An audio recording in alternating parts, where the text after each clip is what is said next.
Welcome my dear friends, कैसे हैं आप सब लोग। मैं हूं आपका दोस्त नितिन। तो आज हमारी जर्नी ऑलमोस्ट खत्म हो जाएगी एक चैप्टर की जिसका नाम है PGBP। जैसे नाम लिखा है, profit and gains from business and profession. अब तक हम लोगों ने बहुत सारे चैप्टर कर लिए हैं, बहुत सारे कॉन्सेप्ट समझ लिए हैं। You being a member, I am really feeling so proud. At least कुछ लोग हैं जो मुझ पर ट्रस्ट कर रहे हैं और मेरे संग चैनल को ज्वाइन कर रहे हैं, and I am really glad कि आप मेरे साथ जुड़े हुए हैं। उन सभी स्टूडेंट्स का बहुत बहुत थैंक यू जिन्होंने रीज्वाइन किया है पिछले 1 महीने के बाद, और उन सबका थैंक यू जो आज पहली बार उन्होंने मेरे चैनल को सुना और मेंबरशिप लेने का डिसीजन लिया। And I am making you sure कि इस मेंबरशिप से आपको कोई घाटा नहीं होगा। It's a win win situation, I promise you that. And you can please support this channel by cascading this membership among your friends. आप अपने फ्रेंड्स को प्लीज बोलिए कि नितिन सर ने क्लासेस चालू कर रखी है इनकम टैक्स की। उसके अलावा जितने सब्जेक्ट्स हैं सब आपके लिए फ्री पड़े हैं। कॉस्ट अकाउंटिंग, फाइनेंशियल मैनेजमेंट, आपका जो भी सब्जेक्ट जितने भी हैं, स्टैटिस्टिक्स वगैरह सब फ्री पड़े हैं। सिर्फ इस टॉपिक के लिए मेंबरशिप इसलिए क्योंकि इसमें चेंजेस आते रहते हैं, बहुत कुछ नया नया कराना पड़ता है, तो बहुत ज़्यादा मेहनत बार बार लगती है। और कहीं ना कहीं मुझे लगता है कि आप अप्रिशिएट करेंगे कि हम yes you are getting worth, more worth than your membership fees. तो let's start our next topic for PGBP, that is about depreciation. हम लोगों ने लास्ट 2 चैप्टर में क्या किया इसके बारे में। पार्ट 1 में हमने डिस्कस किया कि PGBP में पार्ट क्या होता है, होता क्या है, क्या नहीं होता। फिर पार्ट 2 में देखा कौन कौन से तरीके एक्सपेंसेस हम माइनस कर सकते हैं, कौन कौन से तरीके की इनकम हम इसके अंदर शामिल कर सकते हैं। आज हमें बात जो करनी है that is about depreciation. Before I move forward, आपको एक चीज समझाना दोबारा से मेरा फर्ज बनता है कि जब हम PGBP चैप्टर कर रहे हैं तो it is more of logical topic. Logical, it is not about memorising something. जैसे अगर आपने सैलरी में देखा होगा तो हमने कहा कि रिटायरमेंट बेनिफिट याद करो, ग्रेचुटी कितनी होनी चाहिए, VRS कितना होना चाहिए। हमने कहा आपका अलाउंसेस याद करो, अपने जितने भी परक्विजिट्स हैं याद करो। लेकिन इस चैप्टर में याद करने वाला नहीं है, लॉजिकल ज़्यादा है। क्योंकि आप क्या करोगे ना, इस टॉपिक की एक सबसे बड़ी लिमिटेशन एज ए स्टूडेंट हमारे लिए क्या है, क्योंकि हम लोग, मैं फिर से रिपीट करता हूँ, एज ए स्टूडेंट हमने बिजनेस को करीब से नहीं देखा हुआ। हमने सैलरी वालों को करीब से देखा होता है, हमने रेंटल इनकम वालों को करीब से देखा होता है, लेकिन बिजनेस हाउसेस, हर बिजनेस हाउस एक दूसरे से अलग होता है। हर किसी की फिक्स एसेट अलग होती है, हर किसी की कॉपीराइट, पेटेंट, ट्रेडमार्क सब अलग होते हैं। तो कौन कितना डेप्रिसिएशन लगाएगा आपको जान के हैरानी होगी।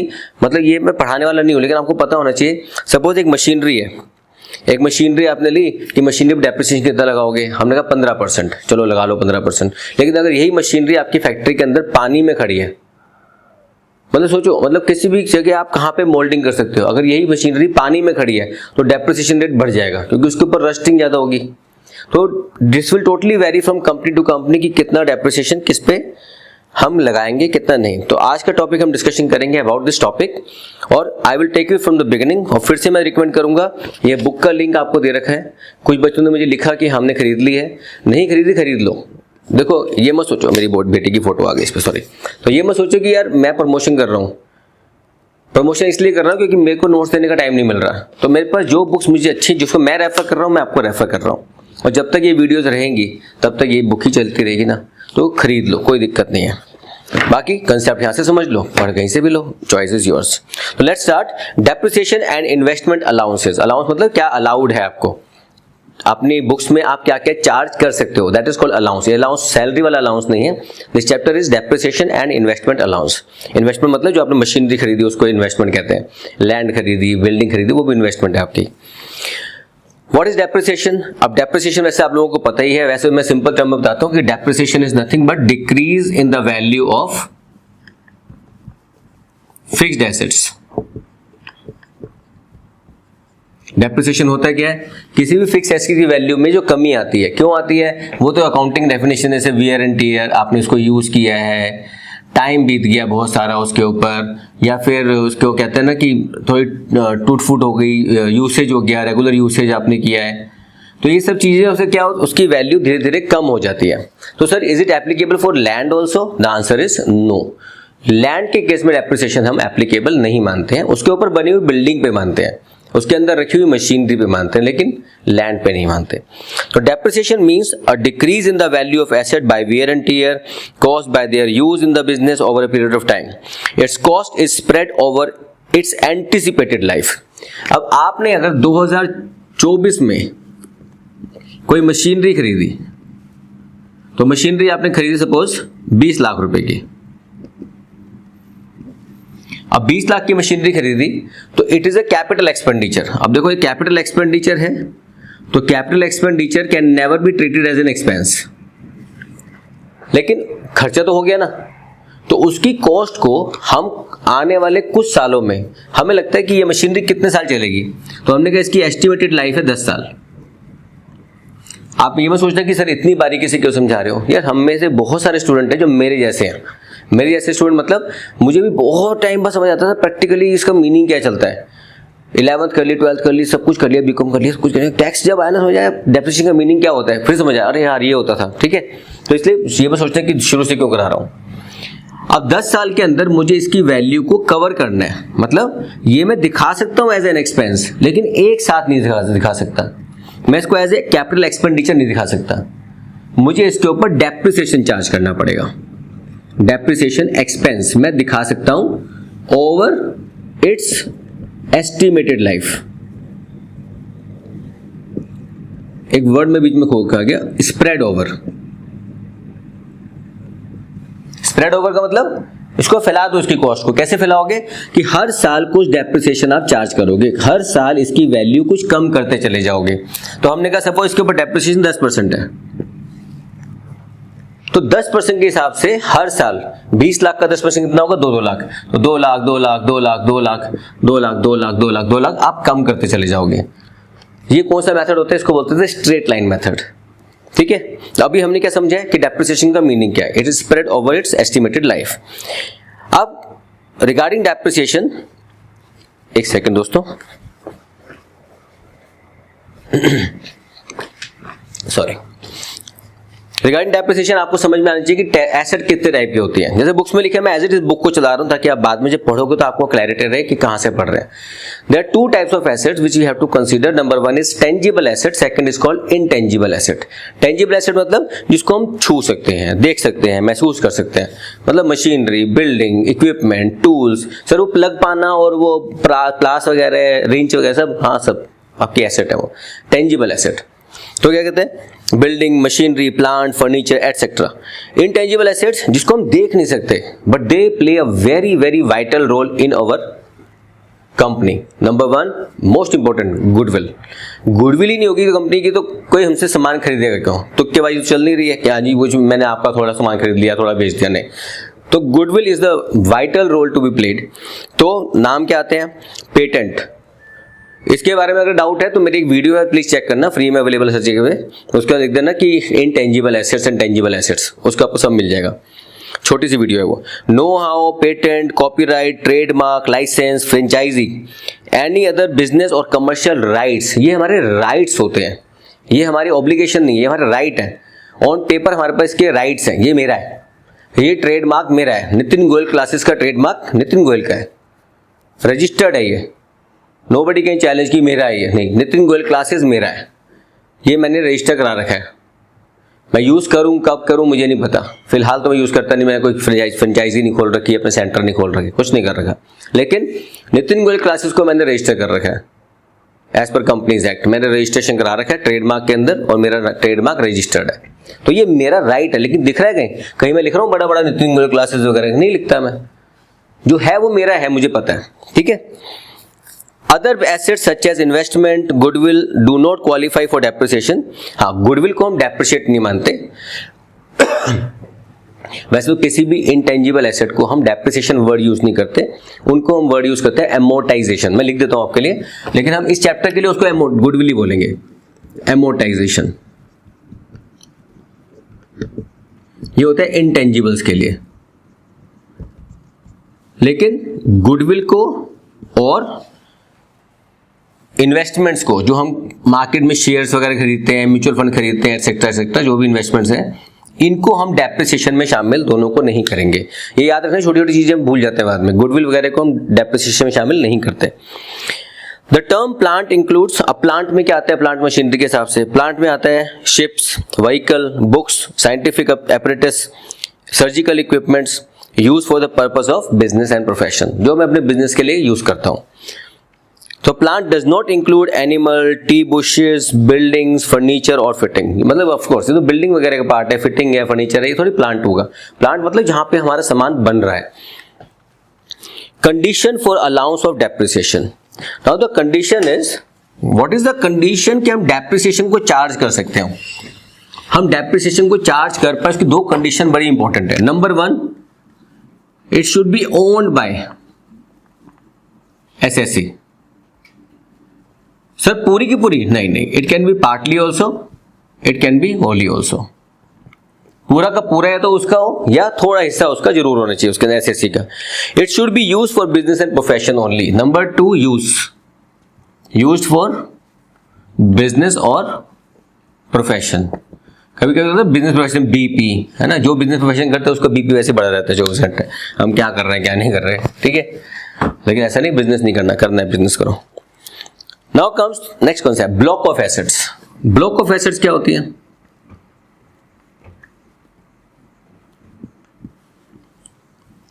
अब आपने कहा कि मैंने ना एक स्कूटर खरीदा बजाज कंपनी से, फिर मैंने एक और स्कूटर खरीदा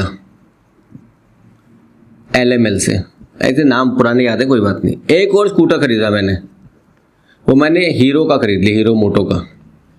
फिर मैंने एक और स्कूटर खरीदा किसी और कंपनी का, तो इसके ऊपर डेप्रिसिएशन अलग लगाओ, इसके ऊपर अलग लगाओ, इसके ऊपर अलग लगाओ, इसके ऊपर अलग लगाओ। भाई कैटेगरी क्या है? स्कूटर ही तो है।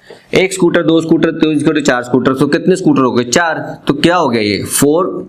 It's a block of scooter. जब एक ही तरह का आइटम है, एक ही तरह की प्रोडक्ट, एक ही तरह का हमारा इक्विपमेंट है, एक ही तरह का हमारी जो एसेट हम बाय कर रहे हैं, तो उसको हम अलग अलग डेप्रिसिएशन क्यों लगाएंगे? Let us have it as a pool. तो पूल का मतलब क्या होता है कि आपने एक पूल बना लिया इस एसेट का। एक स्कूटर आया, दूसरा स्कूटर आया, तीसरा आया, एक को हमने बेच दिया, फिर तीसरा आया, फिर एक को हमने बेच दिया, फिर चौथा आया, पांचवा आया, छठा, एक को हमने बेच दिया। तो हो क्या रहा है? इस पूल के अंदर ही, इस ब्लॉक ऑफ एसेट में, इस ब्लॉक ऑफ एसेट में एसेट ऐड हो रही है, एसेट जा रही है उस तरह की। स्कूटर खरीदा, स्कूटर बेचा, स्कूटर खरीदा, स्कूटर बेचा, इस तरह। ये हमारा काम नहीं है, अपने बिजनेस में यूज हो रहा है। फॉर एग्जाम्पल वो कंपनी है जोमेटो, स्विगी, ये सब कंपनीज जो है वो क्या करती हैं? अपने स्कूटर खरीद के लोगों को दे रही है सपोज, तो उनके लिए वो बिजनेस का पार्ट है, वो इक्विपमेंट, उनके लिए मशीनरी है उनके लिए वो। तो क्या कहते हैं? Block of asset. The term block of assets means a group of assets falling within a class of asset comprising tangible asset being building, machinery, plant or furniture. तो tangible हो सकते हैं। Number 2, any intangible assets being like know-how, patent, copyright, trademark, license, franchisee or any other business.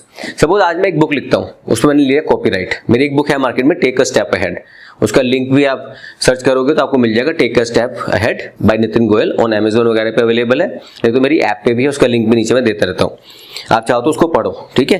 अच्छी book है students के हिसाब से। Intangible, अच्छा मैंने उसके ऊपर लिया कॉपीराइट। अब सपोज मैंने एक बुक और खरीदी, उस पर भी कॉपीराइट ले लिया, एक बुक और लिखी, उस पर भी कॉपीराइट ले लिया, तो मेरे पास क्या हो गया? एक ब्लॉक ऑफ एसेट हो गया कॉपीराइट का। Copyright is a block of asset. तो 2, 3, 4, 5 जितने भी कॉपीराइट होंगे मेरे हो गए। जैसे आपको याद है APJ अब्दुल कलाम जी के बारे में क्या कहते हैं कि उनके पास कितने सारे पेटेंट थे, उनके नाम पे रजिस्टर थे, उन्होंने कितने आविष्कार किए थे, कितनी सारी उनके पास डॉक्टरेट डिग्रीज थी, मतलब कितने सारे उनके पेटेंट। तो एक ब्लॉक ऑफ कॉपीराइट हो गया उनके पास कि हाँ इस तरह के पेटेंट मेरे पास हैं सिर्फ। तो these are all block of assets. तो franchisee, any other business, commercial right acquired on or after 1/4/1998। Intangibles के लिए याद रखना 1 अप्रैल 1998 के बाद वाले ही शामिल किए जाएंगे।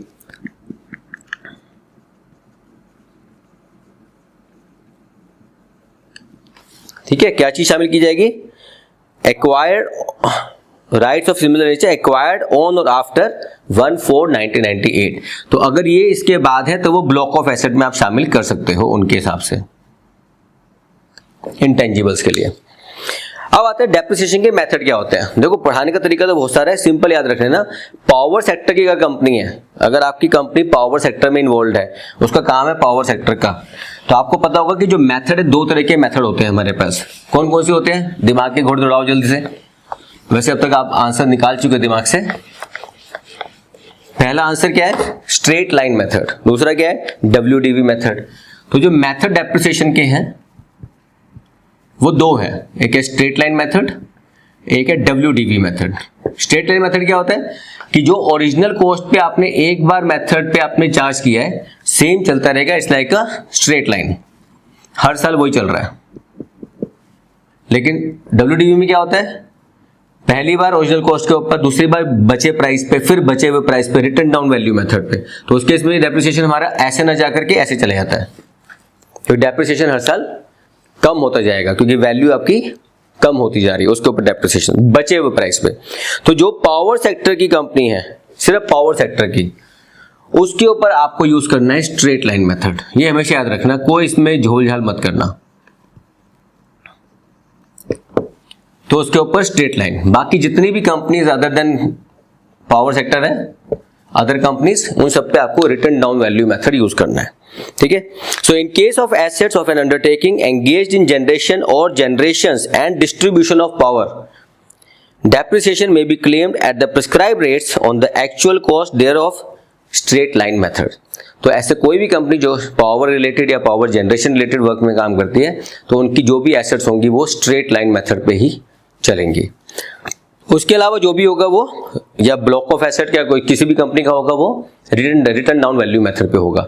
तो चाहे आप एक एसेट पे लगाओ, चाहे ब्लॉक ऑफ एसेट्स पे लगाओ, power sector straight line, other sectors WDV methods.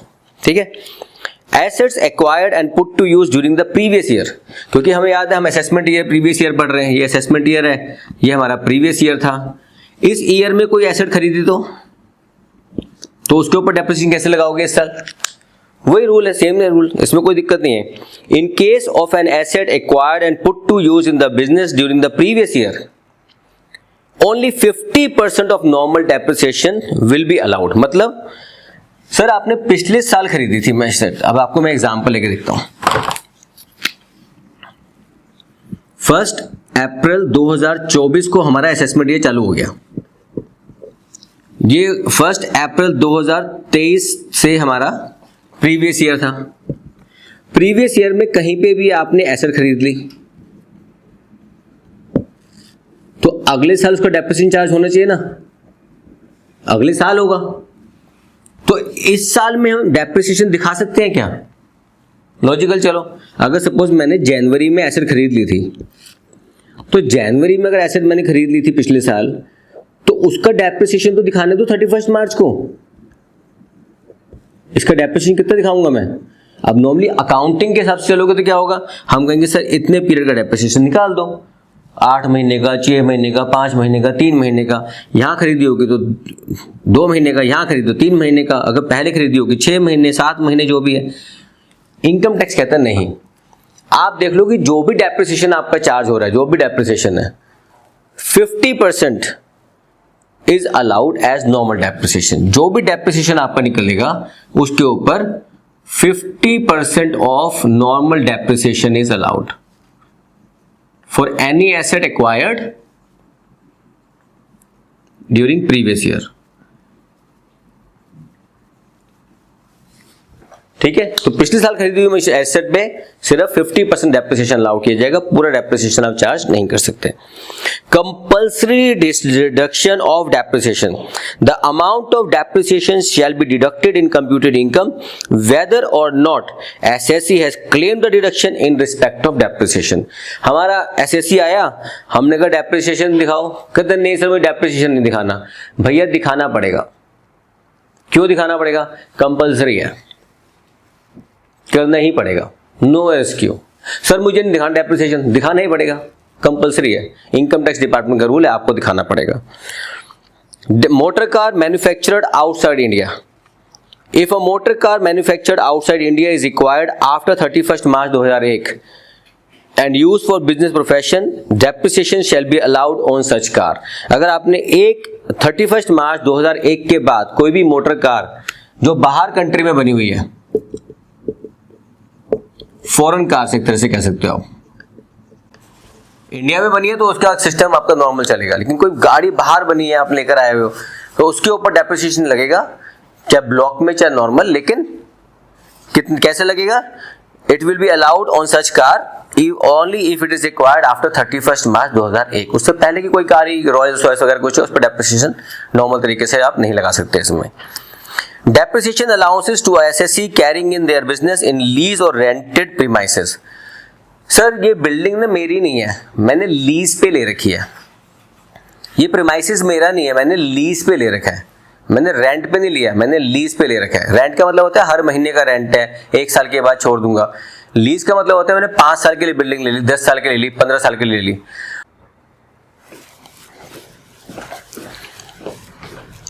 Sorry, मुझे लगा कि एकदम से बैटरी खत्म हो गई, तो मुझे याद आया रहे मैंने पढ़ाए जा रहा हूँ, बैटरी खत्म हो गई। Let's start.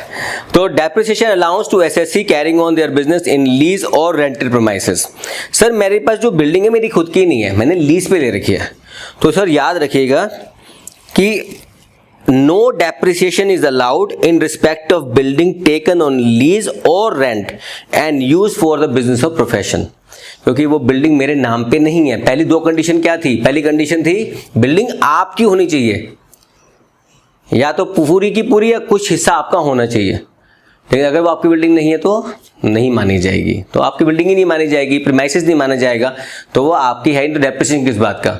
ना वो आपका है, ना आपका डेप्रिसिएशन आपका है। Next part, additional depreciation on plants and machinery. अब यहाँ पे आपको कुछ रेट्स याद रखने हैं, ठीक है? अगर आपने अपनी एसेट को, चलो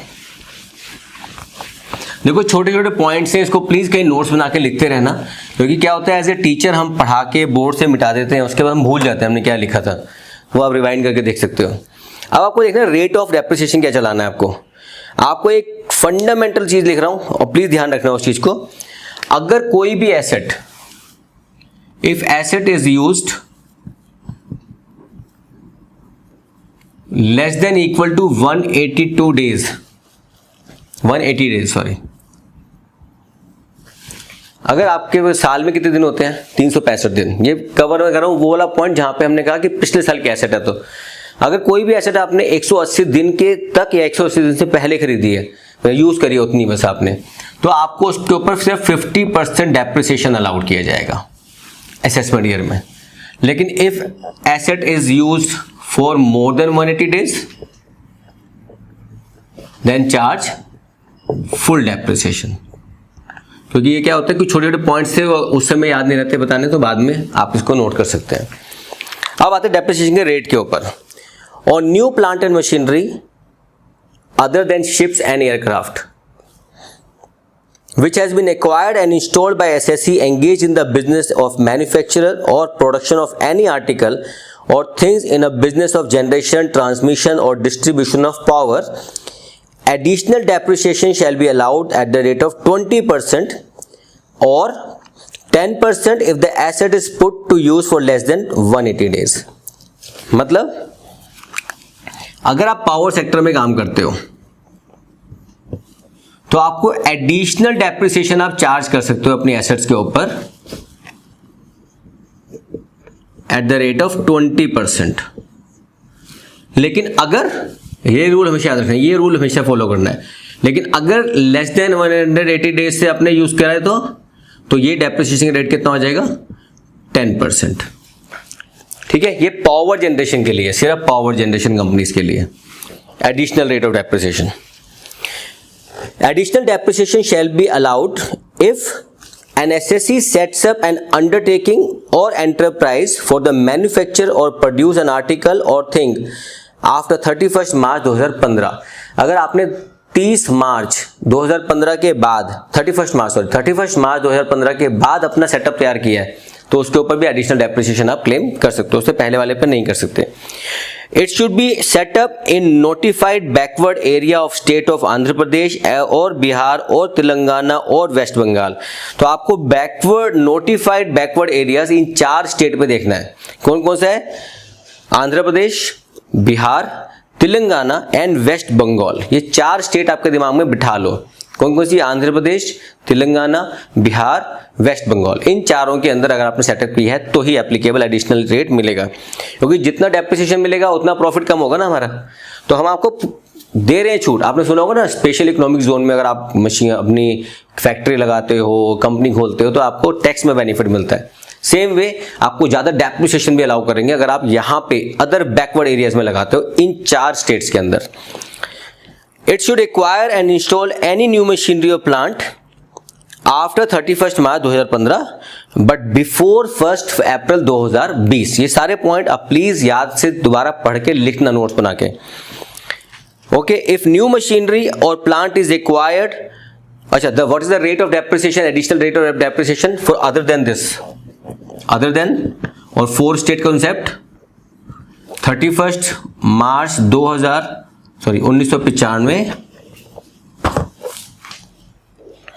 तो 31 मार्च 2015, लेकिन कब से पहले 1 अप्रैल 2020 तक आपने अगर ये एक्वायर किया 1, 2 अदर, तो rate of depreciation will B 35%।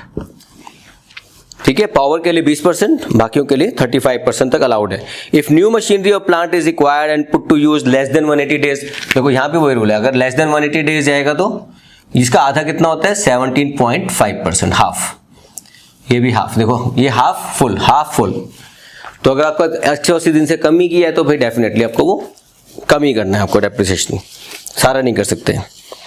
Actual cost of an asset, sir cost of an asset क्या होती है? मैंने एसी खरीदा 50,000 रुपये का आया, तो कॉस्ट क्या होगी 50,000। सर इंस्टॉलेशन चार्जेस कौन देगा, ट्रैवलिंग चार्जेस कौन देगा, इंश्योरेंस चार्जेस कौन देगा, सब चीज़ें आनी चाहिए ना उसके अंदर। तो क्या लिखते हैं actual cost of an asset? Actual cost of an asset means the cost of asset reduced by portion of the cost if any as has been met directly or indirectly by any other person. मैंने कहा कि sir मैं AC लाया 50,000 का, उसके ऊपर installation charges थे 500 रुपये, उसको लाने की कॉस्ट थी 1,000 रुपये, तो टोटल कितने का हो गया एसी मेरा? तो सर मेरा एसी हो गया 50,000 अकाउंटिंग की लैंग्वेज में, 1,000 इंस्टॉलेशन, 5,000 लाने का खर्चा, टोटल हो गया 56,000। अब टैक्स वालों ने पूछा ये तुमने दिया? हाँ जी मैंने दिया। ये तुमने दिया? नहीं कंपनी ने दिया, काटा मारो। ये तुमने दिया? नहीं कंपनी ने दिया, काटा मारो। तो सिर्फ वो खर्चे टोटल कर लो, लेकिन उसमें से वो खर्चे माइनस कर दो जो किसी और ने आपके लिए दिए। आपने खुद दिए तो माइनस कर सकते हो, वरना नहीं दे सकते आप, तो वो कॉस्ट मानी जाएगी। तो गवर्नमेंट ने अगर आपको सब्सिडी दे दी कोई, मशीनरी की जो कॉस्ट है वो थी 10 लाख रुपए, लेकिन 10 लाख आपने कहा बुक में 10 लाख की मशीनरी है, हमने कहा रुको भैया, इसके ऊपर गवर्नमेंट की सब्सिडी आती है। कितनी आती है? 20% आती है। तो सर 2 लाख तो गवर्नमेंट ने दे दिया आपको, तो आपकी कॉस्ट कितनी पड़ी? आपकी कॉस्ट पड़ी सिर्फ 8 लाख रुपए। ये एक्चुअल कॉस्ट निकालने का तरीका रहेगा कि किसी और ने खर्चा किया है तो वो शामिल आप नहीं कर सकते। ठीक है, ओके नाउ, अच्छा इन सब चीज़ों में ना हम छोटे छोटे क्वेश्चंस करेंगे तो आपको ज़्यादा समझ आएगा। वैसे पेज नंबर 290 पे मैं आपको बताता हूँ, सिर्फ पेज नंबर 290 जो हमारी बुक का है,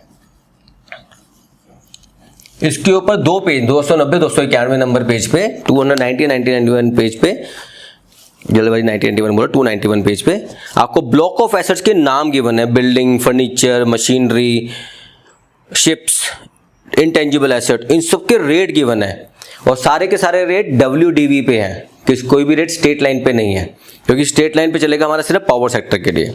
ठीक है, चलिए सर इसको कंटिन्यू करेंगे हम बाद में।